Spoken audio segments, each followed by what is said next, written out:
Hey, what's up, guys? Troy here with Restoring Eden. I'm outside of my home, not at Restoring Eden, and over here we've got some fig trees that we've got put in pots in our front yard.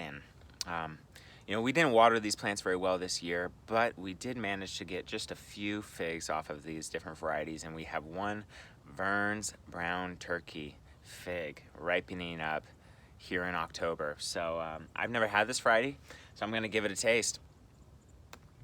And so here you go. It's a decent sized fig, really is. I would say that's medium size, medium large maybe. Brown turkey's very popular fig for the Puget Sound, for the Pacific Northwest. So,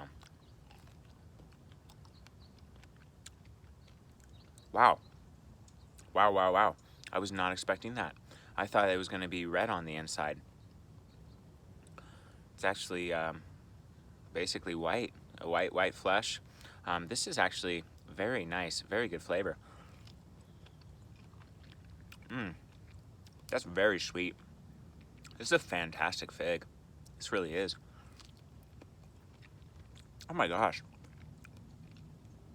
It's just like, it's like pure fruit, pure sweet fruit. Bite after bite, man. Can you imagine? And it's cold out here. It's nice and cold, so this is like a fresh, chilled fig. If I had a bowl of these, I would go to town. I hear you can do things with them too, like put them in recipes, but who's got time for that? Oh my gosh. That's money. That's money. Excellent flavor. I wouldn't call it a very complex flavor. Very sweet though. Very jammy fig. Definitely one of the figs that you should be trying in your edible landscape.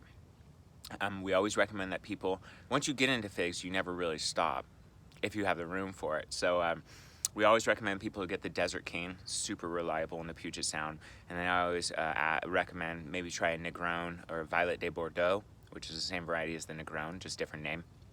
And then throw in a Vern's brown turkey in there as well, because it's just a solid fig, and then branch out from there. And eventually you could have a collection of 20, 30 fig trees on your property. And some people have up to 200 here. So yeah, get into figs. They're a fantastic fruit, full of flavor, just a fun treat to have. All right, there you go, guys. Thanks.